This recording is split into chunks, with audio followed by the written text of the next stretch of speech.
da Advocacia, de maneira brilhante, como sempre, apresentou aqui o nosso evento. Obrigado, Sandra, pela participação conosco nesse dia tão importante que estamos comemorando a Semana da Advocacia, Dia do Advogado, da Advogada, que é indispensável para a administração da Justiça. E agradeço a presença também que está conosco do Marcelo, que é vice-presidente da Comissão da Jovem Advocacia, está aqui representando lá Taboão da Serra, Everaldo também, que está representando a Comissão de Assistência Judiciária, que o advogado, quando ele inicia na sua atuação, sempre é importante realizar esse trabalho junto à Defensoria Pública, porque além de ser um grande aprendizado ao advogado, vai com certeza abrir aí caminhos na advocacia com casos concretos através do convênio. Então, obrigado, Everaldo, pela presença aqui conosco também nesta manhã. E como a nossa querida Sandra disse, teremos várias outras palestras aqui durante o dia e temos também lá no nosso subsolo, acontecendo nesse momento, bastante eventos lá com brindes, com massagens também, o pessoal está apresentando produtos com sorteios também, então depois os doutores podem passar lá no nosso subsolo e estarem conhecendo lá os nossos estandes. E parabenizamos também o presidente da OAB de Santo Amaro, o doutor Alexandre Fante, que realizou esse evento para a advocacia aqui de Santo Amaro. Agradecemos todos da comissão que está aqui presente, vejo novos advogados aqui também presente da Comissão da Jovem, está aqui conosco, e agradecemos a presença de todos vocês. E agora a nossa próxima palestra, foi de extrema importância a primeira palestra abrindo o nosso evento, tratando da nossa saúde mental. Agora, a nossa segunda palestra vai tratar de algo que é muito importante para todos nós, e é aquilo que nos faz ter grandes conquistas e crescimentos. Então, vamos tratar agora do nosso bolso, né, Larissa? Vamos tratar do bolso, questão financeira, porque é muito importante aí para que a gente possa realizar nossos progressos. Jéssica também está participando conosco, presidente da comissão aqui de inteligência artificial, ela que comanda essa comissão de uma forma brilhante, parabéns aí pela condução.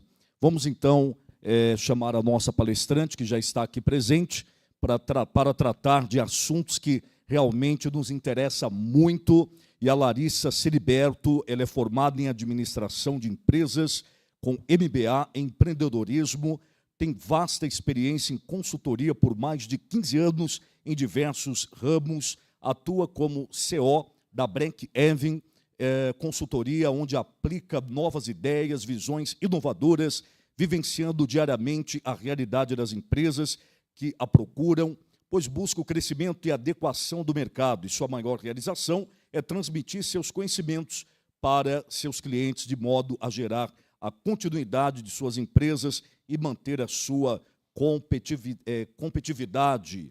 E esse evento, com esta palestra, foi organizado pela Comissão do Novo Advogado, presidida por mim, Marcos Antônio, e pela Comissão de Cultura e Eventos, presidida pela doutora Marta Voltas, e pela ESA Santo Amaro, presidida pela doutora Ana Carolina Pascolati. Então, nós vamos agora para a palestra Preparação Financeira para Grandes Conquistas. Larissa está com a palavra.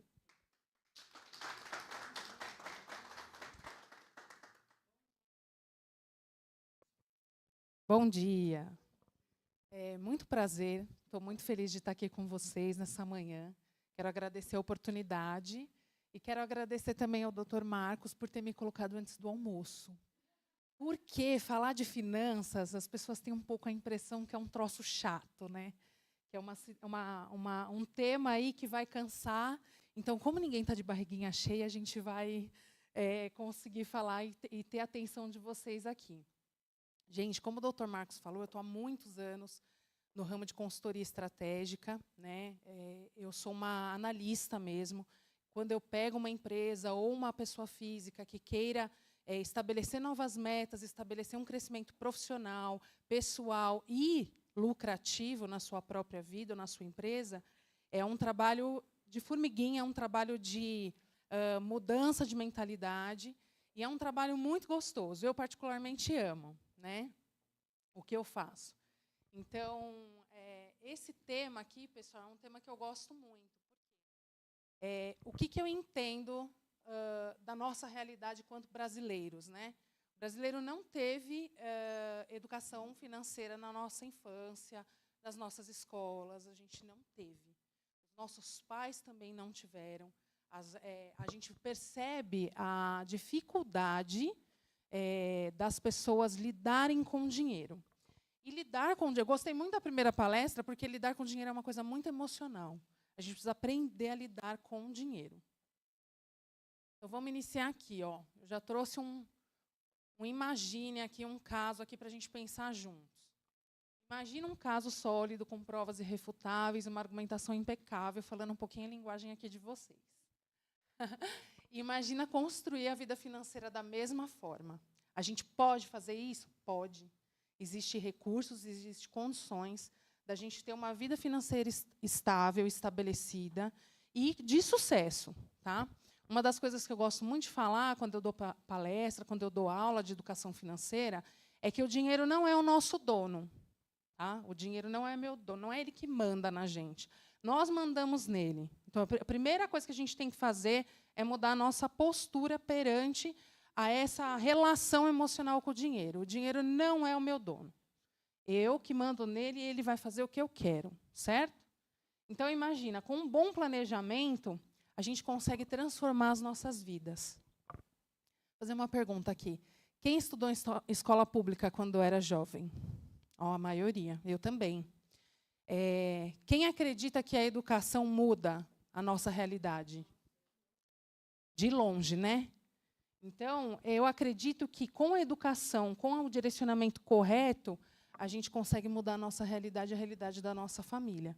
Uma das coisas que mais falam para mim é que o sonho é que os filhos não tenham a mesma realidade que a pessoa teve quando eu estou atendendo alguém. E é o meu sonho também. Eu tenho uma filha de 7 anos, a minha princesa, e eu quero que ela tenha uma boa relação com o dinheiro. Que ela não seja escrava do dinheiro. Então, vamos lá. Vamos começar colocando aí uma pergunta na cabeça de todo mundo. Quais são os seus sonhos para os próximos anos? O que vocês gostariam de realizar? Daqui a 5 anos, daqui a 10 anos, daqui a 20 anos. Vocês já pararam para pensar nisso? Isso é muito importante. Porque, às vezes, a gente está correndo atrás e a gente não sabe nem do quê. O que eu estou realizando? O que eu estou fazendo? Eu estou guardando para quê? Eu estou construindo para quê? Né? Então, está na hora da gente mudar essa realidade, essa forma de pensamento. A gente precisa construir um futuro sólido financeiro. Por quê? Não tem jeito, a gente vive num mundo capitalista. Por mais que a gente sabe que tem um monte de nação aí fora que se intitula que não é capitalista, mas é. Todo mundo precisa de dinheiro. Mas esse dinheiro ele tem que nos servir. Ele tem que nos dar conforto, nos dar um bom plano de saúde, uma boa expectativa de vida, uma boa alimentação, um bom passeio. Quem aqui não tira férias há mais de 2 anos? Tiram férias? Ótimo. Isso é muito bom. O dinheiro serve para isso. Gente, isso aqui está no meu site também, porque eu amo essa frase. Albert Einstein falou, não podemos resolver problemas usando o mesmo tipo de pensamento, frisar bem isso, que usamos quando os criamos. Então, o que eu percebo? Né? E isso eu me incluo também. Nós fomos criados e estruturados com um pensamento muito ruim, muito errado em relação ao dinheiro, em relação ao se a gente vai conseguir conquistar ou não, em relação se a gente vai conseguir mudar ou não a nossa realidade, a realidade da nossa família. A gente vai. E aí entra um pouco do meu trabalho. O planejamento ele é extremamente importante para conseguir transformar a nossa realidade e alcançar os nossos objetivos. Mas primeiro eu tenho que saber qual é o meu objetivo, é aquela primeira pergunta. Para onde a gente está indo? Né? Então, vamos lá, pessoal, falando um pouquinho da realidade nossa aqui. Ó. 78, esse indicador aumentou, tá? Há uns 4, 5 anos atrás, a gente estava na casa de 60%. 78,5% das famílias brasileiras estão endividadas. É muita gente endividada, né? É muita gente. Por quê? Justamente por conta da falta de educação com finanças e de ter um relacionamento muito emocionado com o dinheiro. Então, eu vou dar um exemplo para vocês. Eu dei consultoria para uma moça que é advogada também. Eu vou dar esse exemplo por causa disso.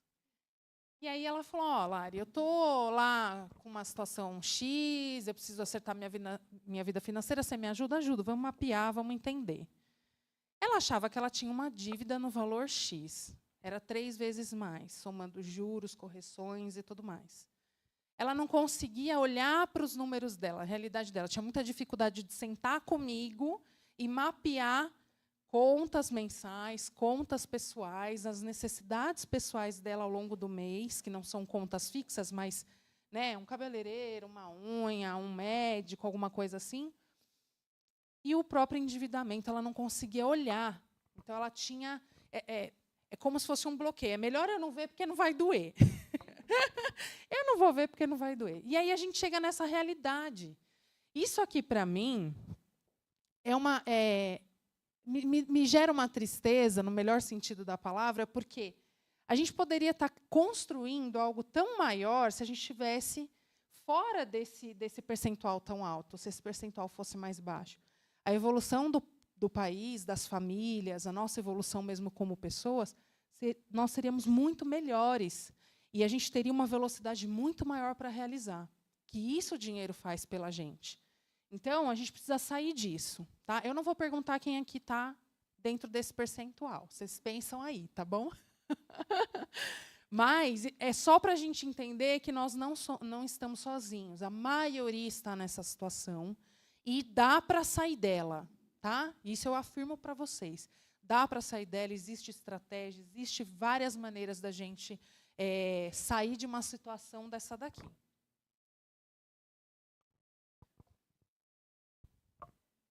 Um pouquinho. Aí, vamos lá. Então, como é que eu começo? Por onde eu vou? Né? Por que um planejamento financeiro é fundamental? Primeiro, justamente para evitar eu estar lá no 78%. Tá? Isso aqui, gente, a gente precisa fugir.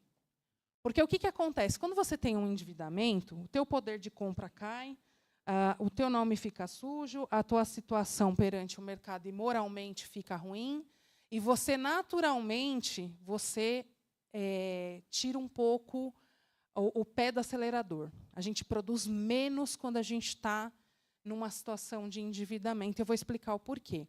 Um dos fatores que as pessoas são mais produtivas, faz com que as pessoas sejam mais produtivas, não é a remuneração. O fator é a felicidade. Então, quando a gente está feliz, quando a gente está em paz, quando a gente deita a cabeça no travesseiro e sabe que a gente não vai receber uma cobrança, não vai receber um importúnio, uma situação difícil, a gente consegue produzir mais, naturalmente. Né? A gente se engana muito, que a gente acha que a remuneração vai trazer felicidade. Não é isso. Tá? E o outro propósito é a realização dos sonhos. Então, a partir do momento que eu coloquei essa pergunta aqui, o que vocês querem, o que vocês pensam para vocês daqui a 10 anos, vocês vão começar a sonhar, se não estão sonhando. Eu acredito nisso. Acredito que vocês vão começar a pensar, peraí, é mesmo, o que eu quero para a minha vida daqui a 10 anos? O que eu vou fazer? Eu quero viajar com a minha esposa, quero viajar com meu marido, quero levar meus filhos para algum lugar bacana, quero eu me dar um presente, né?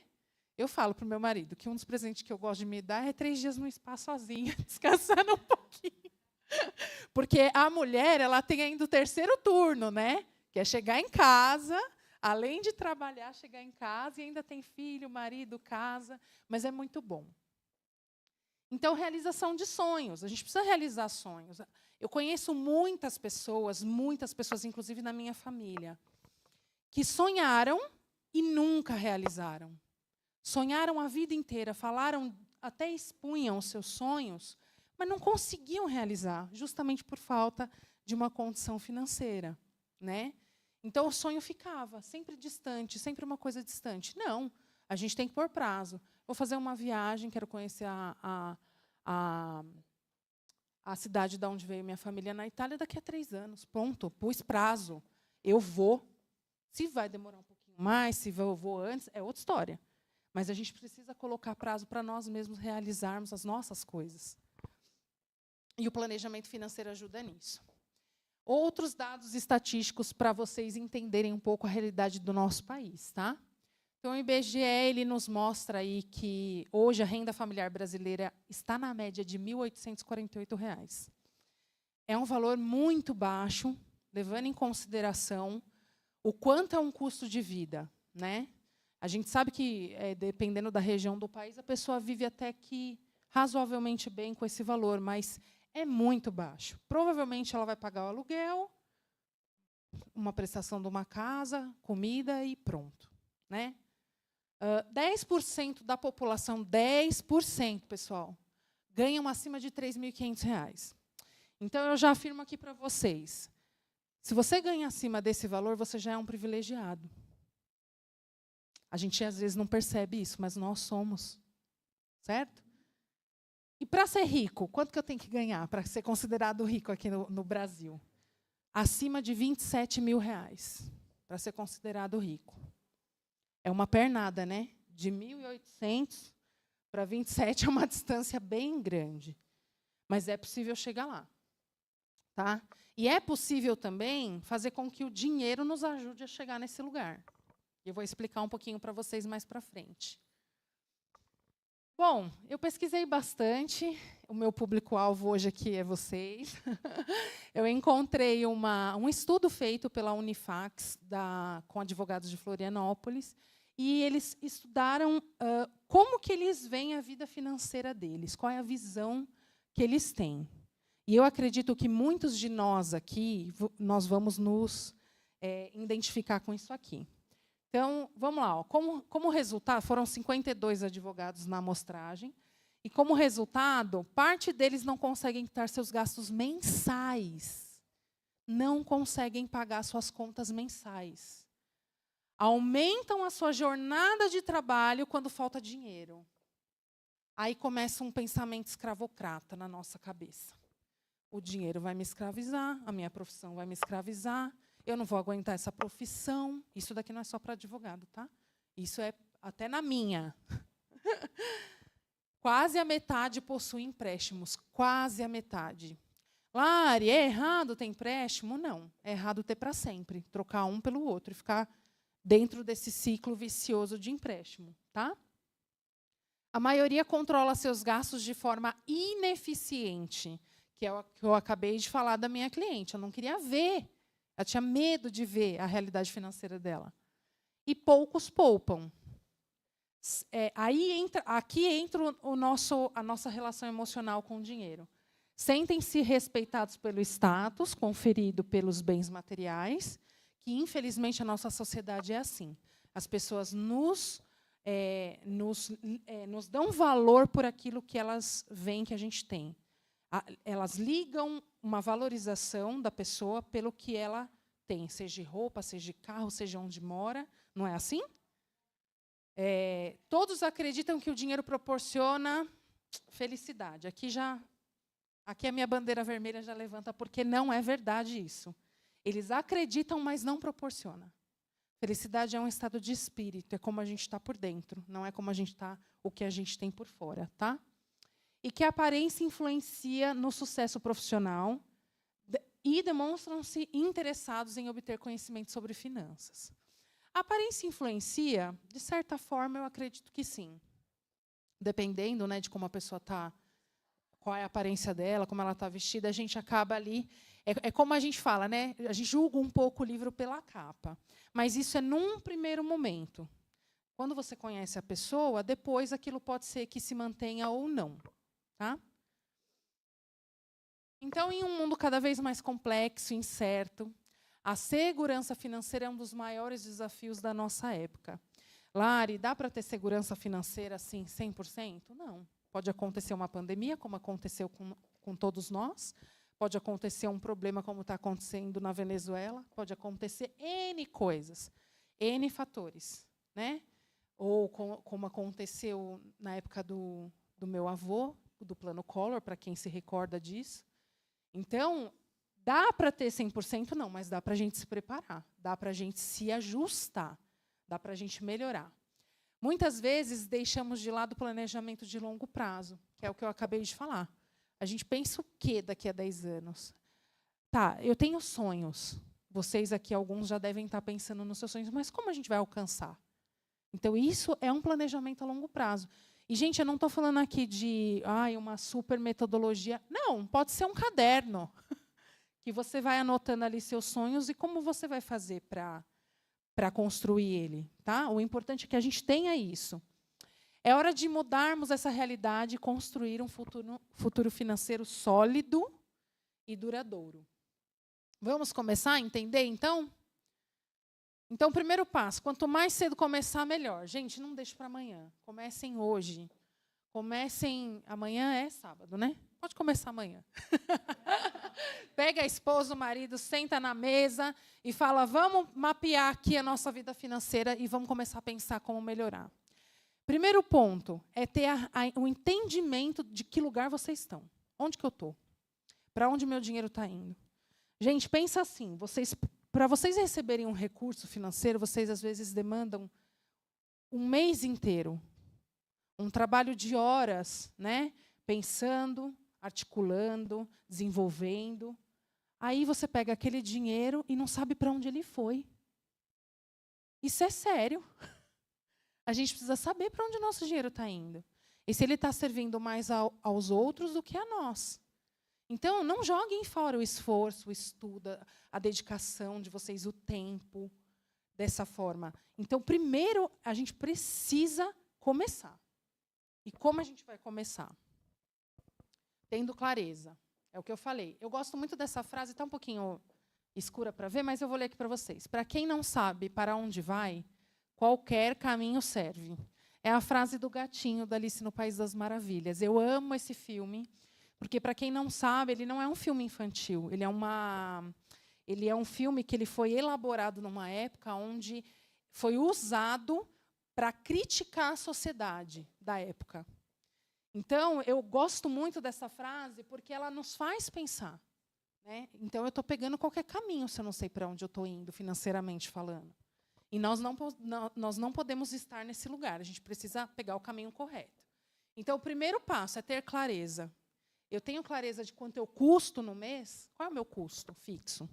Quanto que eu preciso ter guardado se eu perder um cliente bom, ou o meu emprego, ou algo acontecer comigo e eu não tiver condições de realizar aí um trabalho por 6 meses, pelos próximos 6 meses? Quanto que eu tenho que ter guardado para eu ficar tranquilo?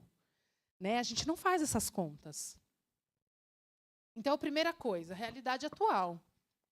Minhas despesas mensais. Água, luz, telefone, celular, internet. Aqui são despesas mensais essenciais que a gente precisa mapear. Tá? Pode colocar numa planilha, depois eu vou mostrar para vocês uma planilha, um demonstrativo, só para ajudar a ter clareza. Endividamento.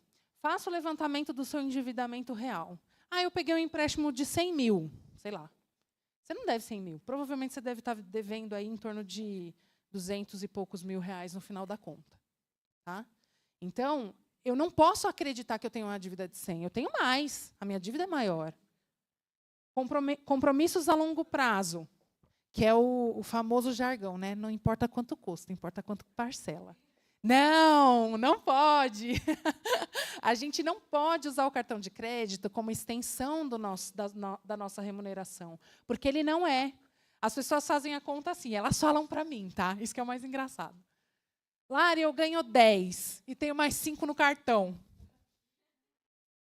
Meu Deus, não, você não tem 5 no cartão.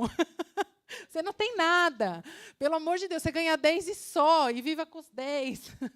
Então, levantar os parcelamentos que estão no cartão, crediário, contas a vencer, que não são dívidas, né, endividamentos, porque endividamento a gente entende que são contas que nós não conseguimos pagar e que está também sofrendo já aí juros e multa e tudo mais. Mas esses compromissos a longo prazo. E identificar os vilões das nossas finanças. Esse aqui eu preciso falar. Quem são os vilões das nossas finanças? Mulherada, eu trabalhei... Mulherada é assim, eu me incluo, tá? Eu trabalhei tanto esse mês, eu vou comprar uma blusinha. Tem 15 blusinhas no guarda-roupa que nunca usou na etiqueta. Eu comprar uma blusinha. Eu mereço. Não é assim que a gente fala pra gente? Eu mereço. Esse eu mereço é para matar a gente financeiramente. Você merece, mas você merece ter algo muito melhor lá na frente também, né? Então esses vilões, que eu falo um pouco, são como se fosse uma sangria. É só um pouquinho, é só 100 aqui, 10 ali, 20 ali. E isso daí, no final da conta, para vocês terem uma ideia, tem uma outra cliente que eu estava dando educação financeira, ela gastava R$ 2.500 com iFood. R$ 2.500 com iFood. Gostava de comida japonesa, né? Então, era caro. Ela gastava, deixa eu ver se eu me lembro, mais ou menos R$ 500 a R$ 600 de Uber. Ela tinha todos os streamings no cartão dela. Eu falei, para que isso, minha filha? Escolhe um. Ou é Netflix, ou é HBO, ou é Amazon. Ela tinha todos. Aí você vai contando, você fala, gente, de streaming era R$ 200 por mês. Aí eu vou fazer outra conta aqui com vocês rapidamente. R$ 200 vezes 12. São R$ 2.400 no ano. Que vai embora assim, ó. Então, esses vilões, eles estão nas nossas vidas. Todos nós aqui, certo? Inclusive na minha. Todo ano, isso é uma dica, todo ano eu levanto as minhas contas e falo, peraí, deixa eu ver o que dá para diminuir. Mercado, se a gente, não sei se vocês sabem, mas tem uma relação de fome com o mercado. Você ir no mercado com fome, lascou. A tua compra de 1.000 vai para 2. Tem que fazer lista, muito bem. O que está faltando? Eu vou comprar só o que eu só vou repor o que eu preciso. Então, tudo isso são vilões que vão consumindo os nossos recursos financeiros. Imagina, se todo ano você consegue guardar R$ 2.500. Que beleza. A minha filha tem 7 anos. Desde que ela nasceu, eu guardo R$ 250 por mês. E, para mim, é um valor super tranquilo, não me incomoda em nada. Numa poupança para ela, numa continha, né? É uma aplicaçãozinha para ela. Quando ela for fazer a faculdade, está paga. Está paga. Eu não preciso me preocupar com isso. E eu falo isso, pessoal, porque o estudo mudou minha vida. Eu sou de família humilde, meu marido também, a gente estudou. Na época da faculdade, meu marido me dava dinheirinho para comer, porque não tinha. Ou eu pagava a mensalidade, ou eu tinha que optar. Então, a gente veio de uma família, mas a gente percebeu o quanto isso é importante. Eu quero isso para minha filha. O que vocês querem para os filhos de vocês? Qual é o patrimônio que vocês querem deixar para quem vocês amam? Isso é muito importante a gente pensar. E não tem idade, tá? Dos mais jovens aqui aos mais jovens há mais tempo. Vocês podem começar agora a construir esse patrimônio. E tem várias ferramentas que podem nos ajudar. Aplicativo, tem um monte, eu coloquei 3 exemplos aqui. Depois eu passo, se alguém precisar, eu passo. Tem versão paga, versão gratuita, é super tranquilo. Tem planilha, a planilha que eu trouxe hoje, eu vou disponibilizar para todos vocês que precisarem. Para mim é um prazer, uma honra ajudá-los nesse sentido. Mas também tem sistemas que vocês podem baixar como aplicativo no computador e fazer o controle de vocês. Eu vou deixar a planilha para o final, que eu acho que aí vai ficar mais gostoso. Bom, vamos lá. Ações estratégicas. Então, é o que eu falei. Vamos avaliar e diminuir despesas mensais. Façam isso uma vez por ano, pelo menos. Tá? Trocar dívidas mais caras por mais baratas. Mas dá para fazer isso? Dá. Hoje existe uma coisa que chama portabilidade de dívida. O dinheiro, gente, ele é um produto. Da mesma forma como qualquer outra coisa. Então, hoje eu tenho uma dívida, por exemplo, vou dar um exemplo aqui, pagando 1,8 ao mês de juros no empréstimo. Um exemplo. Se eu for com essa dívida para algum outro banco que eu tenha relacionamento e tentar a portabilidade, com certeza vocês vão conseguir diminuir essa taxa vou chutar aqui, que você consiga diminuir para 1,5. Você deixou de pagar tantos juros que, ao longo prazo, é uma diferença enorme. Você deixou de pagar, né? Então, dá para fazer isso. Dá para negociar com bancos, por exemplo, tem o dívida em cartão, que é o que a maioria dos brasileiros tem, é um problema. Cartão de crédito é um problema. O pessoal fala assim, Lari, mas se usar direitinho, não. Se usar direitinho, você tem que ser muito ajustadinho para ter cartão de crédito. Muito bonitinho. Dá para ter? Dá para ter. Mas, assim, com muitas ressalvas, com muita cautela. Eu, particularmente, não gosto e não tenho. O que eu tenho que fazer, eu faço com dinheiro. Pix, né? Hoje, porque ninguém anda mais com dinheiro. Mas, se eu não tenho dinheiro, eu não faço. Eu espero o tempo certo. Pronto, aí, ó, igual eu. É isso aí. Porque vira uma bola de neve, não é mesmo? É isso aí. Vira uma bola de neve. Gente, os juros, só para vocês entenderem, os juros do cartão ao longo de um ano chega a 450% da dívida. Quem que é o povo mais rico do mundo? É banco, gente. A gente está deixando eles só mais ricos e nós ficando mais pobres. Não pode. Então, cartão, quem não sabe lidar, tira fora da sua vida. Cancela amanhã. Se você souber lidar e tiver uma boa relação com o dinheiro, tudo bem, não tem problema. Mas, por exemplo, o cartão. Eu tenho uma dívida no cartão, num juros desse de 400% ao ano. Lari, eu posso pegar um empréstimo a 1,5, 1,8 para pagar esse cartão e me livrar dele? Pode, deve. É muito importante, sempre que for possível, trocar uma dívida mais cara por uma mais barata. E começar a construir reservas. Nossa, Lari, mas agora não vai dar. Agora você entrou num ponto que eu sempre quis realizar isso aí. Da forma como você trabalha aí, você guarde um percentual. Lari, qual é o percentual bacana? 20% do salário, pelo menos. Se não dá 20%, é muito, nem que seja 5%, mas para que você comece a criar essa cultura de construir uma reserva. Tá? Isso vai ser muito legal no futuro, porque você vai ver esse número crescer, e aí é um acalento no coração, você saber que você tem uma reserva. Isso é muito gostoso. E dicas práticas para o dia a dia. Buscar a forma de fazer o dinheiro trabalhar para você. Receitas passivas. Existem várias formas, eu vou demonstrar uma no final da palestra. Mas uma delas, que eu acho que é uma cultura muito... né, quem tem família europeia, a minha família é português, italiano, eles têm muito essa cultura, que é, por exemplo, comprar imóveis para aluguel. Isso é uma renda passiva. Outra forma é você fazer o dinheiro trabalhar para você. É você colocar o teu dinheiro, essa reserva, numa aplicação, e ele ali vai estar rendendo para você. Então, existem diversas formas. Outra forma, hoje, muito atual, pessoas que dão cursos online. Elas gravam uma vez, e aquilo ali vai se vendendo, dependendo do tema. Não colocar todos os ovos em uma cesta só.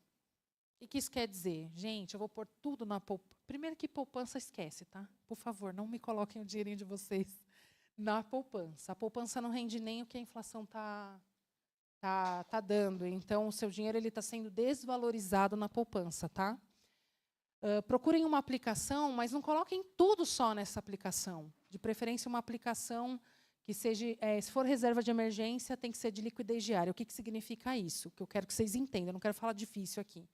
Liquidez diária é que eu posso te retirar a hora que eu quiser. Tá? Então, por isso, reserva de emergência. Eu não posso pôr numa aplicação a longo prazo que, se eu pegar antes, eu vou perder dinheiro. Então, eu tenho que colocar os meus ovos em várias. Eu posso colocar em 1, 2, 3 bancos diferentes, aplicações diferentes, com prazos diferentes. Tá? Também posso, por exemplo, parte da minha reserva eu guardo, desses 20% aí que a gente conversou, eu guardo, e parte eu posso pagar um investimento, um imóvel, comprar algo na planta, comprar um terreno, de alguma outra maneira, para não colocar todo o dinheiro numa cesta só. Tá? Cancelar os sabotadores, cartão de crédito, limite bancário. Pode cancelar limite? Deve. O banco libera lá para vocês e Aí a gente, às vezes, numa necessidade usa, nem percebe, só o banco está ganhando. Tá? Empréstimos pré-aprovados, isso acontece muito também. Né? E não pagar contas antecipadas se não houver vantagem financeira. Oh. Vou falar, sério? Gente. Por que vocês vão se descapitalizar se você não tem desconto de nada? Por que pagar antecipado? Não faz sentido. Então, não paguem nada antecipado se não houver desconto ou alguma vantagem financeira. Tá? Depois de controlar e ajustar todas as despesas de casa, com a esposa, com o maridão, com os filhos, passamos para o planejamento a longo prazo. Então, agora, nesse ponto, a gente já sabe quanto a gente custa por mês, a gente já sabe a nossa realidade, se tem endividamento ou não. E agora eu vou ver, lá com o meu sonho, o que dá para fazer, se a gente vai conseguir alcançar aquele sonho ou em quanto tempo. Então, a gente vai dividir a nossa renda total dessa forma. Existe uma expectativa, né, o povo fala muito, do 50, 30, 20, que é 50% para as despesas mensais, 20% para despesas variáveis e... 30% para despesas variáveis e 20% para reserva de emergência. Eu não concordo muito com esses percentuais. Eu me incomodo um pouco, porque, por exemplo, despesas variáveis, 30% do que você ganha é muita coisa. Né? Então, despesas fixas já entra aí essas despesas... Além das fixas, despesas variáveis, 50%. Nossa, Lari, como é que eu vou viver 2 degraus abaixo do que eu ganho? Eu vivo. Eu consigo. Porque eu abro mão de algumas coisas visando construir um patrimônio futuro. Tá? É possível, sim. E com conforto. Tá? Tudo é ajustável. Então, a gente consegue, olhando as despesas, analisar isso daí e ajudar vocês a melhorar e chegar nesse patamar de 50%. Os outros 50% da renda, a gente divide dessa forma. Essenciais, que aí aqui a gente entra como essenciais um estudo de um filho, né? Um novo curso, uma atualização do teu currículo. Isso é essencial, a gente precisa... por exemplo, na minha carreira, eu não posso parar. Porque, de tempos em tempos, estão inventando uma coisa nova, o mercado está mudando, está se transformando. Né? O mercado se transformou muito de 5 anos para cá, então a gente não pode parar.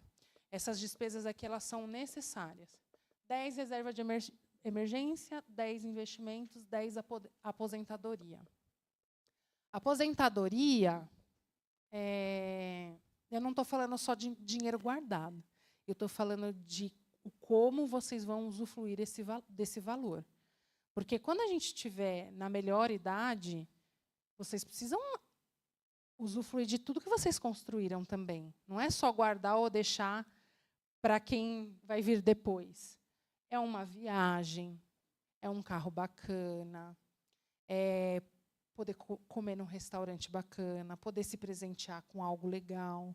Então, tudo isso eu entendo como não só aposentadoria no sentido de recurso, mas de lazer também, de ter algo bacana para a gente usufruir. Eu falo para o meu marido, eu não vou ficar velha em casa assistindo televisão. Não vou. Não vou. Eu quero passear, eu quero fazer um monte de coisa bacana. Inclusive, um dos meus sonhos é fazer uma especialização, um mestrado, porque eu quero dar aula. E eu, agora não dá, né, porque eu criança pequena em casa, mas quando eu tiver mais velhinha, mais da melhor idade, eu vou para a faculdade, não vou ficar em casa de jeito nenhum. Então, dê o primeiro passo em direção à sua saúde financeira. Muitas vezes, imersos em processos complexos, prazos apertados, isso daí eu vivo todos os dias. Eu também tenho prazo, eu também tenho processos complexos, as pessoas me pedem cálculos super complicadíssimos. Vou dar um exemplo para vocês. Eu atendo empresas e pessoa física. Eu trabalho muito com empresas grandes, varejistas, que têm estoque com 50 mil itens. Como é que eu dimensiono esse estoque? Então, às vezes, eu sento numa planilha com 50 mil linhas. E aí vou manipulando ali para ver o que dá para fazer, o que está parado há muito tempo em estoque, avaliando a empresa, avaliando parte comercial, tudo. E a gente vive isso no nosso dia a dia e a gente nem percebe o que está escapando pelos dedos. E aí deixamos de organizar as nossas vidas financeiras. Ó, você vê como eu também erro. O ano passado, eu estava tão atolada que eu esqueci de fazer o meu imposto de renda. Perdi o prazo. Então, a gente é consumido pelo nosso dia a dia. A gente é consumido. E a gente tem um fator que está piorando a nossa vida, que é o abençoado do celular. Né? Porque, às vezes, a gente acha que aquilo é um tempo de descanso e fica ali. Ó. Né? E, às vezes, perde uma semana, um mês e não sentou para fazer a bendita da organização financeira. Então, ter o controle das suas finanças não é apenas uma questão de número. Eu sei que número é chato, gente. Poucas pessoas gostam como eu. O número é chato, eu sei. Mas mas é fundamental para a gente ter uma tranquilidade, para a gente realmente saber para onde a gente vai. Então, o número ele nos ajuda a nortear um caminho. Né? Se eu não sei para onde eu estou indo, qualquer caminho eu pego. E aqui está uma frase que eu acho que é de senso comum. Eu escutava muito as minhas tias falarem isso quando eu era pequena. Dinheiro não aceita desaforo. E não aceita mesmo. Né? Se a gente brincar, a gente está pagando aí os 400% de juros no cartão. Então, não desrespeite o esforço que você fez nos últimos 30 dias, ou até mesmo nos últimos anos. Às vezes a gente se mete em enrascada, se mete em dívida, acontece. Eu não tenho problema, de verdade, com quem tem esse ciclo na vida. Mas a gente precisa quebrar isso, porque o dinheiro ele foi feito para nos servir. Para algumas pessoas, o dinheiro ele começa a ser como se fosse um Deus também. Tem isso também, tem um outro lado. Para algumas pessoas, a pessoa vive para ganhar. Aí ganha, passa a vida ganhando muito dinheiro, aí fica doente e morre. E não fez nada da vida com aquilo ali. Então, eu costumo muito falar isso, o dinheiro não é um Deus para mim. Eu é que mando nele. Então, quando eu estiver lá na frente, eu vou usufruir do que eu fiz. Só que se eu não fiz nada, então a gente tem que fazer, pessoal. A gente tem que colocar nossa vida financeira em ordem. Aí, ó, para vocês verem como ele não aceita desaforo. Olha a realidade quando o Plano Real foi feito, 2014, 2024, 10 anos atrás. 2014, 10 anos atrás. Você sabe o que é poder de compra? Poder de compra é a capacidade que a gente tem de adquirir bens com uma quantia de dinheiro. Em 1994, o quilo do arroz estava em 82 centavos. Aqui, pessoal, é só um demonstrativo. Eu sei que o salário mínimo era outro, tá? E a gente está ciente. Mas é só para vocês entenderem como é o comportamento do valor. 5 quilos a 4,10. 2014, o quilo do arroz estava em 2,39. Olha o pulo. E aí, nós comprávamos o saco de 5 quilos a 11,98. E hoje, esse número aí, pessoal, R$32, é no atacado, tá? Só para avisar, porque tem lugar que é mais caro, o quilo do arroz. Então, olha como o nosso poder de compra diminuiu. Os mesmos 4,10 não compra o que comprava antigamente. Né? Então, a gente percebe que, com muito esforço, a gente constrói menos.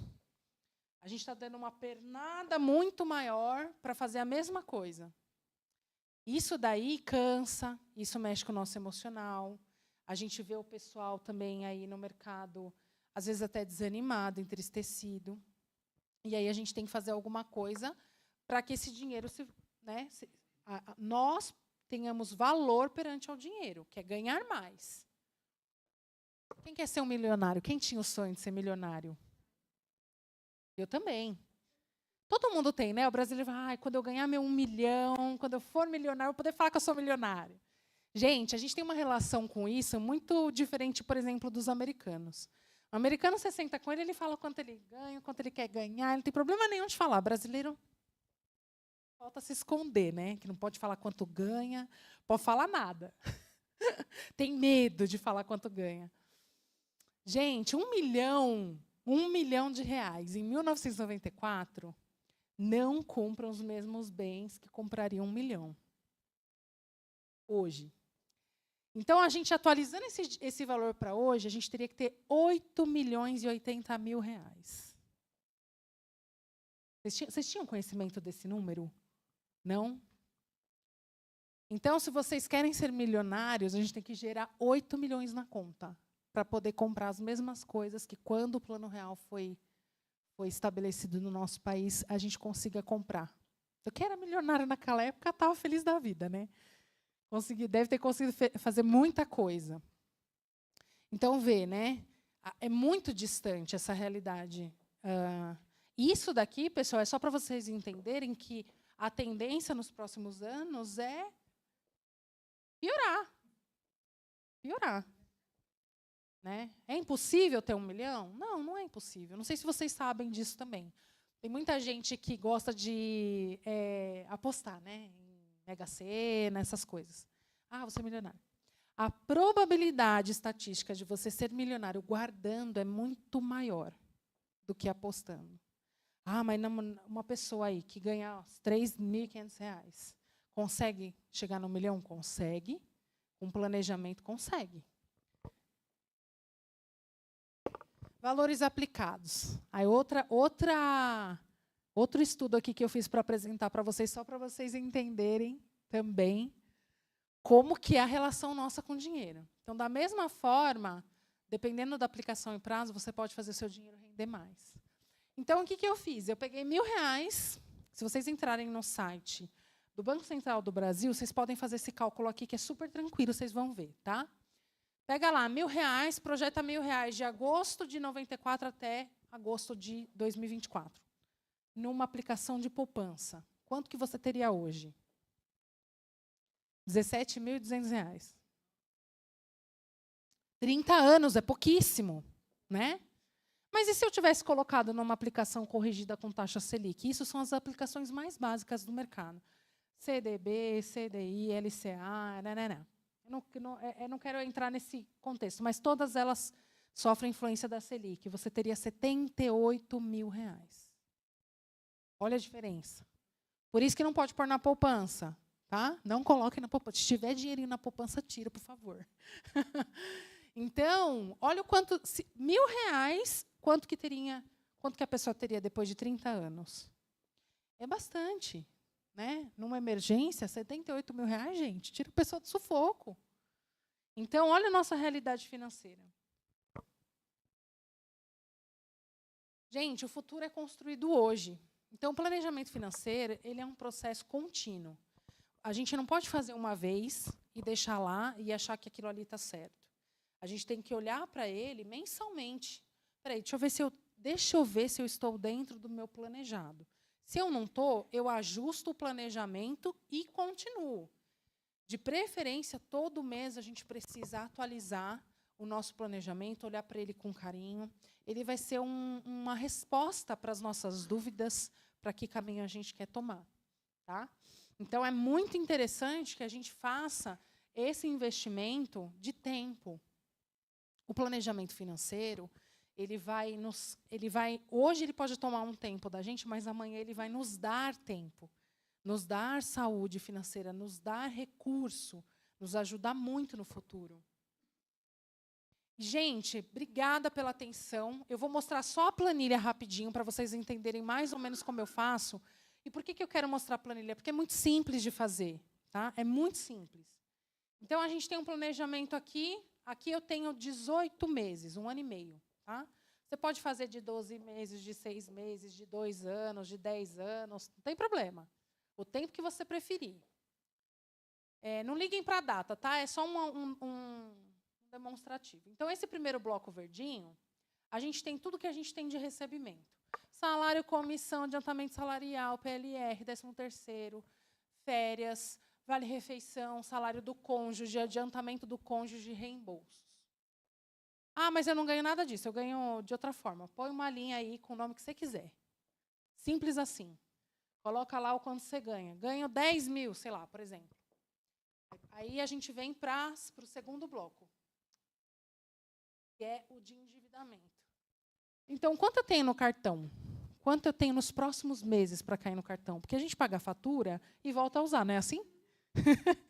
Aí vai passando, eu não sei nem quanto que eu tenho para pagar em maio, em junho, em julho, em agosto, em dezembro.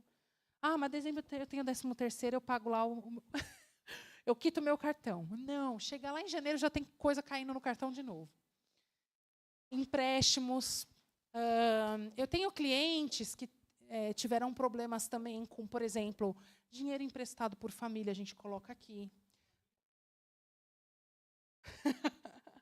Não, é quando a gente está devendo.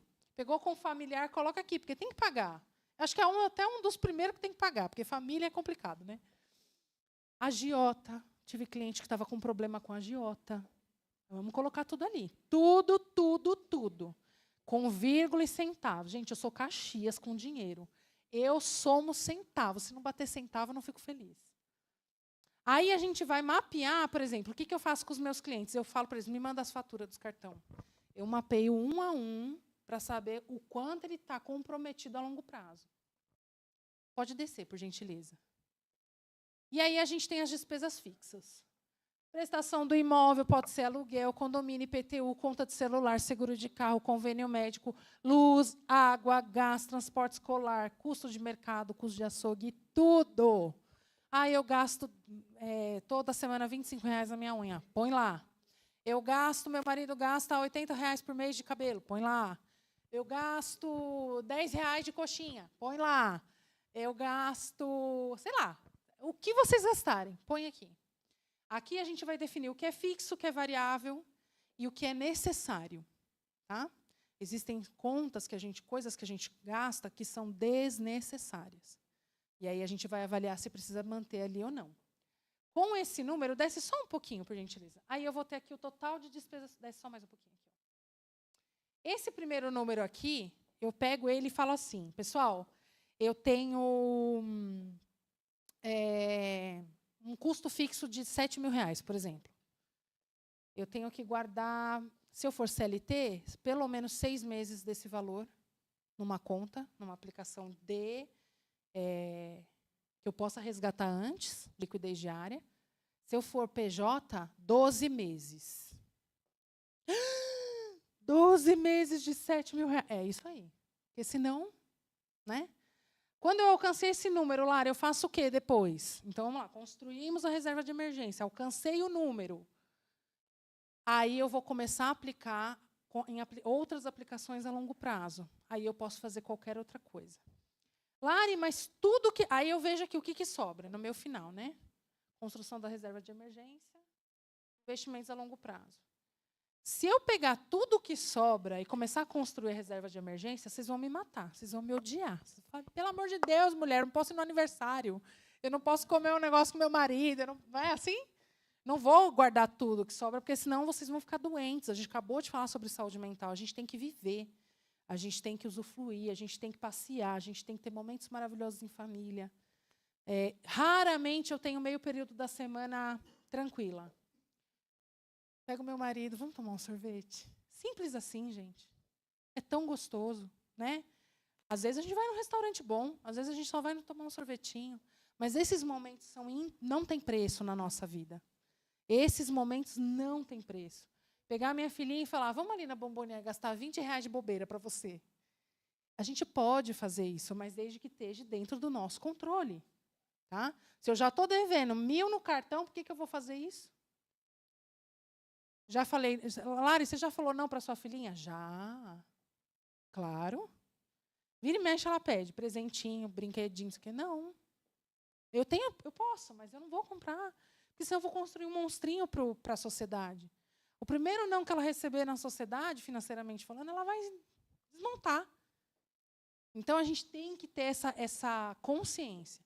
Então, parte do que me sobrou, pagando todas essas contas, a gente constrói a reserva de emergência, parte para investimento a longo prazo e parte para gastar. Então, todo final de mês, eu tenho uma outra cliente também, que ela sobra, para ela gastar R$200. E ela é Caxias, ela fala, eu vou gastar R$200 para me passear. Se aparecer um passeio mais caro que isso, eu não vou. E está tudo certo. Então, é consciência, se conscientizar que o dinheiro não é o nosso dono, nós que somos os donos dele, nós não vamos mais jogar fora a partir de hoje, pessoal, todo o nosso esforço de um mês e de anos, tá? Isso é muito importante, porque às vezes a gente chega numa idade assim, né? Eu falo isso porque meus pais passaram por isso. Compraram casa própria com muito sacrifício, fizeram tudo na vida com muito sacrifício, mas chegaram na melhor idade e não tinha guardado. É triste, gente. Né? A minha mãe, ela foi estudar com 58 anos de idade. Fez assistência social. Para mim, ela é um exemplo assim, de não parar, de não desistir. Mas ela, aí na faculdade, ela começou a guardar dinheiro. Eu lembro, assim, mais ou menos uns 5 anos atrás, ela falou para mim que tinha mais de 60 mil guardado. Olha que gostoso. Então, a gente precisa disso, ter essa satisfação, essa alegria de ver o resultado do nosso trabalho e não simplesmente pegar os nossos recursos e sair repassando por aí de qualquer jeito. Tá bom, pessoal? Gente, é só um exemplo demonstrativo. Essa planilha vai ficar à disposição de vocês. Eu agradeço de todo o meu coração a oportunidade de conhecer, de falar um pouquinho para vocês de coisas que eu acredito e que eu sei que funcionam. Tá? E muito, muito obrigada. Obrigado, Larissa.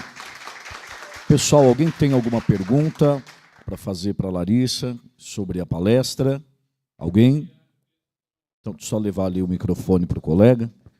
Vamos lá. Oi, Larissa, Everaldo. Primeiro, obrigado. Acho que a gente precisa falar sobre finanças. E eu queria só dar um exemplo. Eu tenho um cartão Amex e a validade dele era julho de 24 e por isso veio um outro plástico. E quando vem um outro plástico, aquelas compras que você tem no cartão antigo, elas não são pagas. E aí as empresas começaram a me ligar. E aí eu percebi que eu não tinha iPhone já há 4 anos, mas eu estava pagando iCloud. Eu pagava Jus Brasil e Buscajures, todo mundo aqui sabe. E pagava seguro de uma bicicleta que eu não ando há não sei quantos anos. E aí, quando eu fui colocar isso no lápis, só dessas coisas desse cartão, dava quase R$200. E que eu vinha pagando algumas coisas há mais de 4 anos. Então, a gente vai no automático, vai colocando ali o cartão, vai comprando, e você para de usar o serviço e você não percebe. Né? Com R$200, você usou bem o exemplo, nós estamos falando de quase R$3.000 por mês, que simplesmente ia e eu nem percebia.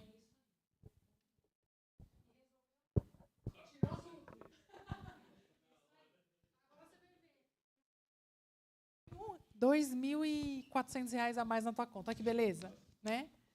Alguém tem mais alguma pergunta? Mais alguém, pessoal?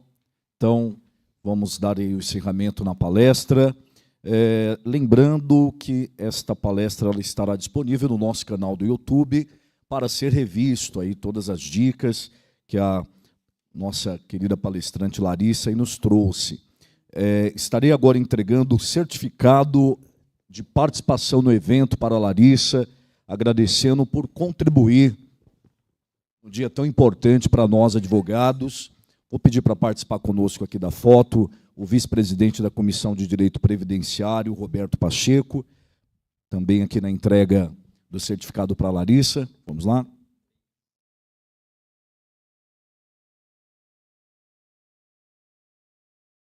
Isso.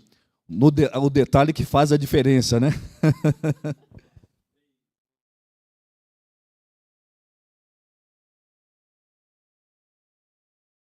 Perfeito. Obrigado, Larissa, pela sua participação e por todas as dicas aí que passaram para os nossos advogados. E é interessante tudo que foi falado aqui, inclusive até faço um adendo a respeito do dinheiro. Existe uma passagem bíblica, né, que fala que o dinheiro ele é a raiz de todos os males, mas quando ele nos domina, né, quando o dinheiro domina a gente, mas quando nós dominamos ele se torna bênção.